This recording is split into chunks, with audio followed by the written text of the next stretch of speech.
பணத்தை போட்டு தான் படம் எடுக்கிறான் பாவம். காசாக இருக்கக்கூடாது இல்லையா? இன்னும் சர்டிஃபிகேட் இஷ்யூ பண்ணணும், இல்லை மறுக்கணும். மறுத்தானே குவாஷுக்கு போயிடுவாங்க. இப்போ இருதலை கட்ட எருவு மாதிரி இப்போ பண்ணி வச்சிருக்கேன். இது என்னை பொறுத்தவரை சரியில்லை. சென்சார் போர்டுடைய ஆக்ஷன் நியாயப்படுத்தப்பட முடியல. இதில்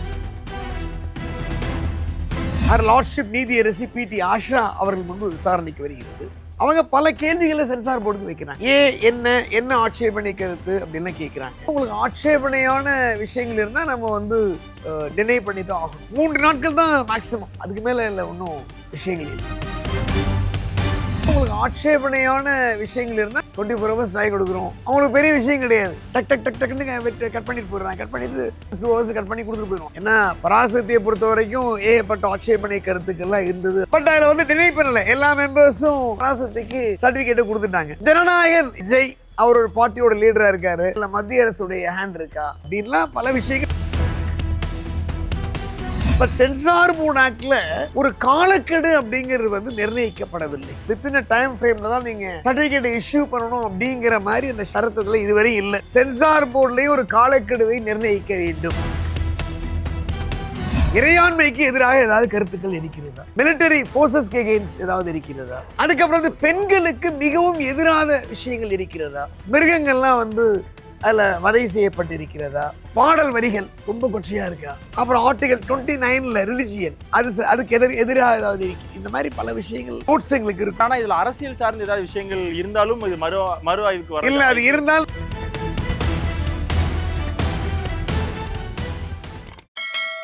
சார் வணக்கம் சார். வணக்கம். வணக்கம். ஜனநாயகன் ஜனவரி 9 ரிலீஸ் ஆக வேண்டியது இருந்துச்சு. இப்போ எதனால இந்த கேஸ் என்ன ஆச்சு? இதுக்கான தீர்ப்பு என்னவா இருக்கும் சார்? இப்போ அதாவது சென்சார் போர்ட் ஃபிலிம் சென்சார் ஆக்ட்னு தனியாகவே ஒரு சட்டம் இருக்குது. அந்த சட்டப்படி ஒரு சேர்மன் அண்ட் மெம்பர்ஸ் இருப்பாங்க. இந்த சேர்மனும் மெம்பர்ஸும் ஒவ்வொரு திரைப்படத்தையும் முழுமையாக அவங்க பார்க்கணும். ஏன்னா நான் கூட ஒரு சில வருடங்களுக்கு முன்னாடி சென்சார் போர்ட் மெம்பராக நான் கூட இருந்திருக்கேன். ஸோ நான் மெம்பராக இருக்கும்போது உங்களுக்கு ஆட்சேபனையான விஷயங்கள் இருந்தால் நம்ம டினை பண்ணி தான் ஆகணும். நானே மெம்பராக அதில் இருந்திருக்கேன் சம் இயர்ஸ் பேக். ஸோ அவங்க என்ன சொல்கிறாங்கன்னா, ஆட்சேபனைக்குரிய விஷயங்கள் அதில் இருக்குது. மெயினாக டிஃபென்ஸ் ஃபோர்ஸ் சம்மந்தமான பேட்சஸ் எல்லாம் இருக்குது. ஸோ அதனால் நாங்கள் ஒரு மெம்பர் மட்டும் ரெஃப்யூஸ் பண்ணுறாரு, அப்ஜெக்ஷன் தெரிவிச்சிருக்காரு. அப்போ என்ன பண்ணுவாங்க அப்படின்னா, இப்போ நம்ம கோர்ட்டில் ஒரு ஜட்ஜ்மெண்ட் ஸ்பிரிட் வேர்டிக்டாக வருதுன்னு வச்சுக்கோங்க, ஒரு கான்ஃப்ளிக்ட் ஜட்ஜ்மெண்ட் வருதுன்னு வச்சுக்கோங்க, மாறுபட்ட தீர்ப்பு நம்ம என்ன பண்ணுறோம், 3வது ஆனரபிள் ஜட்ஜுக்கு ஆனரபிள் தலைமை நீதிபதி அதை பரிந்துரைச்சு அந்த 3வது ஆனரபிள் ஜட்ஜ் ஒரு மறுபடியும் விசாரணைக்கு எடுத்து ஒரு தீர்ப்பு கொடுப்பார். அதுதான் ஃபைனல் அண்ட் பைண்டிங். அந்த மாதிரி சென்சார் போர்ட்லையும் ஒரு மெம்பர் ஆட்சேபனையை தெரிவித்தார் அப்படின்னு வச்சுக்கோங்களேன், அதை மறுபடியும் மறு ஆய்வுக்கு அது உட்படுத்தப்படும். அந்த மறு ஆய்வுக்கு உட்படுத்தப்படக்கூடிய கிரவுண்ட்னால அவங்க சர்டிஃபிகேட் இஷ்யூ பண்ணல. பட் சென்சார் போர்ட் ஆக்டில் என்ன மெயின் திங் அப்படின்னா, ஒரு காலக்கெடு அப்படிங்கிறது நிர்ணயிக்கப்படவில்லை. நீங்கள் இந்த ஸ்டிப்புலேட்டட் டைம் வித்தின் டைம் ஃப்ரேமில் தான் நீங்கள் சர்டிஃபிகேட்டை இஷ்யூ பண்ணணும் அப்படிங்கிற மாதிரி அந்த ஷரத்தில் இதுவரை இல்லை. இனிமேல் இந்த மூவிக்கு அப்புறம் வேணால் யாராவது ஒரு பொது வழக்கு தாக்கல் பண்ணி சென்சார் போர்ட்லேயும் ஒரு காலக்கெடுவை நிர்ணயிக்க வேண்டும். இப்போ கவர்னருக்கு நிர்ணயித்து அது மறுபடியும் ஆனரபிள் ஜனாதிபதி ரெஃபரன்ஸ் காமிச்ச மாதிரி காலக்கெடு அப்படிங்கிறது இல்லை, கிடையாது. ஸோ உடனே என்ன பண்ணுறாங்க, அந்த ப்ரொடியூசர்ஸ் ஒரு ரிட்மனுவை தாக்கல் பண்ணுறாங்க. இந்த மாதிரி நாங்கள் மூவி எடுத்துட்டோம், இந்த டேட் ரிலீஸ் பண்ணுற மாதிரி இருந்தது, நிறைய ஸ்பெண்ட் பண்ணிட்டோம், நாங்கள் அதை சோல்டும் பண்ணிட்டோம், தியேட்டர்லாம் புக் பண்ணிட்டோம், பெரிய இஷ்யூவாக இருக்கும், அதனால் சென்சார் போர்டை எங்களுக்கு சர்டிஃபிகேட்டை இஷ்யூ பண்ண உத்தரவு போடுங்க அப்படின்னு ஒரு ஜென்ரல் மிஸ்செலேனியஸ் ரிட் ஆர்டிகல் 226ல தாக்கல் பண்ணுறாங்க. அது ஹானரபிள் லார்ட்ஷிப் நீதியரசி PT ஆஷா அவர்கள் முன்பு விசாரணைக்கு வருகிறது. அவங்க பல கேள்விகளை சென்சார் போர்டுக்கு வைக்கிறாங்க. ஒரு மெம்பர் அன்னைக்கு அப்ஜெக்ஷன் தெரிவிச்சிருந்தாருன்னா நீங்கள் ரெஃப்யூசல் சர்டிஃபிகேட்டை கொடுத்துருக்கலாம்லங்கிற மாதிரிலாம் பல கேள்விகளை முன்வைக்கிறாங்க. என்ன என்ன ஆட்சேபனை கருத்து அப்படின்லாம் கேட்குறாங்க.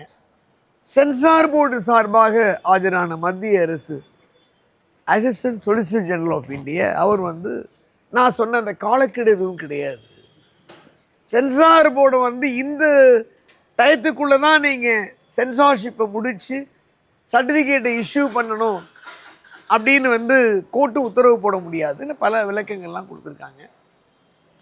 ஸோ ஆட்சேபனைக்குரிய விஷயங்கள், ஃபார் எக்ஸாம்பிள் மிலிட்ரி பேட்சஸ்ஸு, மிலிட்ரி சம்மந்தமான விஷயங்கள் அதெல்லாம் இருப்பதனால அதை மறு ஆய்வுக்கு உட்படுத்துகிறோம் அப்படின்னு சொல்லியிருக்காங்க. இந்த வழக்கில் அவர் என்ன பண்ணுறாருன்னா, படக்கம்பெனி சார்பாக பேரான சகோதர வழக்கறிஞர், நீங்கள் தீர்ப்பு வந்து உடனே கொடுத்துருங்க, நாளைக்கு ரிலீஸ் பண்ண போகிறோன்றாரு. அவர் எவ்வளவு நாளாக ப்ராக்டிஸ் பண்ணுறாரு எனக்கு தெரியல.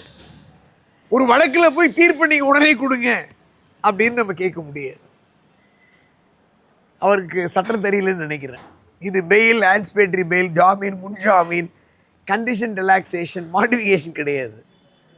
அவங்க வந்து பல விஷயங்களை ஆனரபிள் ஹர் லார்ட்ஷிப் நீதியரசி PT ஆஷா அவர்கள் ஆராயணும்.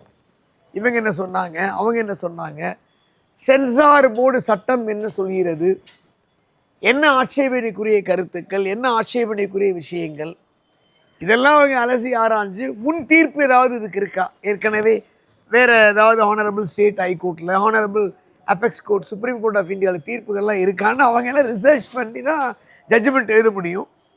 இருந்தாலும் அவங்க வந்து தை பிறந்தால் வழி பிறக்கும் அப்படின்னு ஒரு வார்த்தையை சொல்லிட்டு நாளைக்கு நான் ஜட்ஜ்மெண்ட் ப்ரொனவுன்ஸ் பண்ண ட்ரை பண்ணுறேன் அப்படின்னு சொல்லியிருக்காங்க. அவ்வளோதான். இது வந்து மத்திய அரசு தணிக்கை வாரியத்துக்கு உட்பட்டதான விஷயங்கள். இதில் யாருடைய ஹேண்டும் கிடையாது. வேற ஆட்சேபனைக்குரிய கருத்துக்கள் இருந்தால் அவங்க வந்து என்ன பண்ணிக்கலாம், சர்டிஃபிகேட் வந்து கொடுக்க முடியாதுன்னு டினை பண்ணி ரெஃப்யூசல், அதாவது ஒரு சர்டிஃபிகேட்டை கொடுத்துருக்கலாம், அதை குவாஷை கொண்டு வந்திருப்பாங்க அவங்க. ஏன்னா பராசக்தியை பொறுத்த வரைக்கும் ஏகப்பட்ட ஆட்சேபனை கருத்துக்கள்லாம் இருந்தது அப்படின்னு சொல்லப்பட்டது. பட் அதில் வந்து டினை பண்ணலை. எல்லா மெம்பர்ஸும் யூனிஃபார்மாக கான்சென்சஸ் மொத்த கருத்து எடுத்து பராசக்திக்கு சர்டிஃபிகேட்டை கொடுத்துட்டாங்க. ஜனநாயகன் இப்போ விஜய் அவர் ஒரு பார்ட்டியோட லீடராக இருக்கார். கரூர் சம்பவம் இதெல்லாம் மக்கள் மனதில் ஏன் இஷ்யூ பண்ணுறாங்க, இல்லை மத்திய அரசுடைய ஹேண்ட் இருக்கா, மத்திய அரசு வந்து பாரதிய ஜனதா கூட்டணிக்கு வருவதற்கு நிர்பந்தப்படுத்துவதற்கு இது மாதிரி அவங்க வந்து மறைமுகமாக பேக்டோரில் ஏதாவது ஆக்ஷனு ஏதாவது வந்து செய்கிறாங்களா அப்படின்லாம் பல விஷயங்கள் பொதுமக்கள் மத்தியில் எழுந்திருக்கிறது. ஒழிய தீர்ப்பு என்ன சொல்லப்படலாம், காலக்கெடு நிர்ணயிக்க முடியாதுன்னு ஏற்கனவே சொல்லியிருக்கேன். விரைவாக மறு ஆய்வு செய்து ஆட்சேபனைக்குரிய விஷயங்கள் what ever it maybe censor board என்னென்ன சொல்லி இருக்கிறதோ அதை எல்லாத்தையுமே ரிமூவ் பண்ணி டெலீட் பண்ணிவிட்டு மறுபடியும் அந்த படத்தை சமர்ப்பித்தாங்கன்னா நீங்கள் விரைந்து சர்டிஃபிகேட்டு கொடுப்பதற்கு ஆவணம் செய்யுங்க அப்படின்னு ஒரு ரிட் ஆஃப் மேண்டமஸை கொடுக்கலாம். நாளைக்கு அப்படி தான் தீர்ப்பு, ஒரு கால் ப்ரொனவுன்ஸ் பண்ணால் அப்படி தான் இருக்க முடியும். நீங்கள் உடனே கொடுங்க அப்படின்னு சொல்ல முடியாது. சார் அதே மாதிரி இப்போது ஒருவேளை திருப்பி மறுபரிசீலனைக்கு இது படம் போகுதுன்னா, ஒரு நீங்களும் அந்த போர்டில் இருந்திருக்கீங்கன்றப்போ ஒரு படம் பார்த்து முடிச்சு சென்சார் மறுபடியும் இன்னொரு மெம்பர் ஆட்சேபனை தெரிவிச்சாருன்னா மறுபடியும் ஒரு வாய்க்கு தான் போகும். அதான் கேட்க வரேன். ஒரு படம் பார்த்து முடிச்சு சென்சார் சர்டிஃபிகேட் கொடுக்கறதுக்கு எவ்வளோ நாட்கள் தேவைப்படும் சார்? இப்போ அதிகம் படத்துக்கு நாங்கெல்லாம் ஒரு படத்தை பார்க்குறோம் அப்படின்னா இன்ச்சாக தான் பார்ப்போம். அதாவது எங்களுக்கு ஒரு கீ பாயிண்ட்ஸ் கொடுத்துருப்பாங்க. நாங்களும் வந்து எக்ஸ்பர்ட், நாங்கள் போய் தான் எக்ஸ்பர்ட் ஆகிறோம். நாங்கள் மெம்பர்ஸும் சேர்மனும் நானே இங்கே இருந்ததுனால சொல்கிறேன், நாங்கள் வந்து சென்சார் போர்டில் நாங்கள் அட்வொகேட்ஸ் வந்து நாங்கள் மெம்பராக போனால் ஆக்டில் வந்து நாங்கள் எக்ஸ்பர்ட்டாக இருப்போம். புரியுறதா? ஆக்ட் என்ன சொல்லுது, ஆக்டில் என்னென்ன சொல்லியிருக்கு, என்னென்ன விஷயங்கள் டூஸ் அண்ட் டோன்ட்ஸு, ஏதாவது தீர்ப்புகள்லாம் இருக்கா நாங்கள் எல்லாம் எங்களுக்கு தெரியும். அதாவது ப்ராக்டிசிங் அட்வொகேட்ஸ் நாங்கள் மெம்பராக போனால், அதாவது அட்வொகேட் இல்லாதவங்க மெம்பராக இருந்தாலும் அவங்களுக்கு விஷயங்கள் தெரியாது. அப்போ சேர்மன் என்ன சொல்கிறாரோ அதை கேட்கக்கூடிய விஷயங்களும் இருக்குதுல்ல. புரியுறதா? ஸோ மறு ஆய்வுக்கு உட்படுத்தும் போது இல்லை நாங்கள் சொன்ன ஆட்சேபனை கருத்துக்கள் நீங்கள் நீக்கலை அப்படின்னா மறு ஆய்வு தான் உட்படுத்தப்படும். ஒரு தடவை சர்டிஃபிகேட் கொடுக்கறதுக்கு எவ்வளவு நாட்கள் எடுத்துப்பாங்க சார்? அந்த படம் பார்த்து முடிச்சு சர்டிஃபிகேட் கொடுக்கறதுக்கு அதிகபட்சமா எவ்வளவு நாட்கள் அதாவது எடுத்துப்பாங்க? ஒரு காலத்திலலாம் பார்த்தீங்கன்னா படங்கள் அப்படிங்கிறது சென்சாருக்கு வரும்போது குறைந்த படங்கள் தான் வரும். ஃபெஸ்டிவல் சீசனில் மட்டும் அதிகமான எண்ணிக்கையில் இருக்கும். அதை நாங்கள் என்ன சொல்லுவோம்னா, பிஃபோர் அந்த ரிலீஸுக்கு ஒரு 30 டேஸ்க்கு முன்னாடி, ஒரு 15 டேஸ்க்கு முன்னாடி எங்களுக்கு கொடுத்துருங்கன்னு நாங்கள் சொல்லுவோம். நாலாம் மெம்பராக இருக்கும்போது என்ன பண்ணுவோம் அப்படின்னா, மினிமம் நாங்கள் வந்து ஒரு படத்தை பார்ப்பதற்கு இப்போ 2.5 hours 3 hours, அப்போல்லாம் 3 hours வரையும் ஓடும். 2.5 hours 3 hours அப்படின்னா குறைந்தபட்சம் நாங்கள் அதை, ஏன்னா நீங்கள் சினிமா பார்க்குற மாதிரி நாங்கள் பார்க்க முடியாது. நாங்கள் பாயிண்ட்ஸை வச்சுப்போம், டிஸ்கஸும் பண்ணியிருப்போம், ஆட்சேபனை இருக்கா அப்படிங்கிறது விறுவிறு நோட்ஸ் நாங்கள் எடுத்துருவோம். ஸோ ஒரு நாள்லேருந்து 3 நாட்களுக்கு மேலே நாங்கள் வச்சுக்க மாட்டோம். ஒரு டிசிஷன் எடுத்துட்டு கொடுத்துருவோம். நாங்கள் மெம்பராக இருக்கும்போது அப்படி தான் நான் பண்ணுவேன். நம்ம அட்வொகேட் மெம்பருங்கிறதுனால நம்ம சொல்கிறதையும் சேர்மனும் கேட்பாரு, மற்ற மெம்பரும் கேட்பாங்க. நான் இருந்தபோது அந்த கமிட்டியில் நான் ஒருத்தன் தான் அந்த அட்வொகேட், மற்றவங்க நான் அட்வொகேட்ஸு வேறு வேறு ஃபீல்ட்லேருந்து வந்தவங்க. நடிகைகளும் வருவாங்க, டைரக்டரும் வருவாங்க, சினிமா சம்மந்தப்பட்டவங்களும் வருவாங்க. நம்ம சொல்கிறதெல்லாம் ஃபாலோ பண்ணுவாங்க. அதனால் 3 நாட்கள் தான் மேக்ஸிமம், அதுக்கு மேலே இல்லை, ஒன்றும் விஷயங்கள் இல்லை. ஏன்னா மெயினாக நம்ம பார்க்க வேண்டிய விஷயங்கள் என்னென்னா, அதாவது வந்து சொவர்னிட்டி, இறையாண்மைக்கு எதிராக ஏதாவது அதில் இருக்கா அப்படிங்கிறத பார்க்கணும். மெயின் திங், ஃபஸ்ட்டு திங் அது. இரண்டாவது, ஜுடிஷியரிக்கு எகெயின்ஸ்டா இருக்கா. இப்போ ஃபார் எக்ஸாம்பிள் இந்த வடிவேலுடைய அந்த காமெடியெலாம் பார்த்தீங்கன்னா, அட்வொகேட்ஸ் எல்லாம் அவ்வளவு கேவலமாக அவர் பண்ணி எடுத்திருப்பார். அதாவது வந்து வாழை மீனா வஞ்சர மீனா, ஜாமீன் அப்படிங்கிற வார்த்தையை அப்படி பண்ணி எடுத்திருப்பார். அதுக்கெல்லாம் எப்படி சர்டிஃபிகேட் கொடுத்தாங்கன்னு தெரியல. அதை ஏற்றி எந்த அட்வொகேட்ஸ் நாங்கள் யாரும் வழக்கும் போடலை. அது காமெடியாக பட்டதும் தவறான விஷயங்கள். அதே மாதிரி சினிமாவில் நீதிபதிகளையும் நீதிமன்றத்தையும் உங்களுக்கு காமிக்கும் போது பல விஷயங்கள் அது மீறப்படுகிறது. அதுவும் நாங்கள் வரைக்கும் கேட்காம இருக்கோம். நான் ஒரு படத்தில் ஒரு விஷயத்தில் நான் பிஐஎல் ஃபைல் பண்ணி தடுத்தேன். நான் இந்த படம் நான் சொல்ல விரும்பலை. இறையாண்மைக்கு எதிராக ஏதாவது கருத்துக்கள் இருக்கிறதா, டிஃபென்ஸ் மிலிட்டரி ஃபோர்ஸஸ்க்கு எகெயின்ஸ்ட் ஏதாவது இருக்கிறதா, நம்ம நியூக்ளியர் வெப்பன்ஸு, நியூக்ளியர் பிளான்ஸு, அதே மாதிரி டிஃபென்ஸ் ஃபேக்டர்ஸ், இதெல்லாம் இருக்கிறதா. அதுக்கப்புறம் வந்து பெண்களுக்கு மிகவும் எதிரான விஷயங்கள் இருக்கிறதா, இந்த வன்கொடுமை, வன்புணர்ச்சி, அப்புறம் சிகரெட் ஸ்மோக்கிங், அதெல்லாம் இருக்கா. மிருகங்கள்லாம் வந்து அதில் வதை செய்யப்பட்டிருக்கிறதா. இது வரைக்கும் நீங்கள் யாருக்கு தெரியாத ஒன்று சொல்கிறேன், 18 வயது குறைவாக வந்து யார் எந்த கம்பெனியில் ஒர்க் பண்ணாலும் labour act comes into picture. ஆனால் இந்த சினிமாவில் மட்டும் பார்த்தீங்கன்னா குழந்தை நட்சத்திரத்தை வந்து அலோவ் பண்ணுறான். அப்போ அங்கே லேபர் லாக்கு என்ன எக்ஸம்ஷன் ஏதாவது கொடுத்துருக்காங்க? இதுவரை இல்லை, யாருமே நம்ம கேள்வி கேட்க கிடையாது. ஏன்னா நான் வந்து ML labour law from Trichy government law college. 18 வயசு குறைந்து எவனாவது ஒர்க் பண்ணான்னு வச்சுக்கிங்க, உடனே லேபர் ஆக்ட் வந்துடும். ஏசிஎல் வருவார், டிசிஎல் வருவார், இன்ஸ்பெக்டர் லேபர் வருவார். அது வந்து ப்ரொஹிபிஷன். ஆனால் சினிமாவில் மட்டும்தான் குழந்தை நட்சத்திரங்கள்னு ஒரு ஒரு ஒரு செட்டப் ஒன்று வச்சுருக்கான். ஒரு கதாபாத்திரத்தை இன்ட்ரடியூஸ் பண்ணுறான். அது வந்து லேபர் லாவில் எக்ஸம்ஷன் சினிமாக்குன்னு கொடுக்கல. அதுவும் சட்டவிரோதம் தான், அதுவும் ப்ரொஹிபிட்டடு தான். பட் அதை நம்ம கேள்வி கேட்கறது கிடையாது. அதை நம்ம சென்சார் போர்டில் அலோவ் பண்ணுறோம். எப்படி அலோவ் பண்ணுறோம்? நான்லாம் கேள்வியை ரைஸ் பண்ணியிருக்கேன் நான் மெம்பராக இருக்கும்போது. பட் அதை காம்ப்ரமைஸ் பண்ணுவாங்க, கன்வின்ஸ் பண்ணுவாங்க. எக்ஸம்ஷன் வரைக்கும் கொடுக்கல.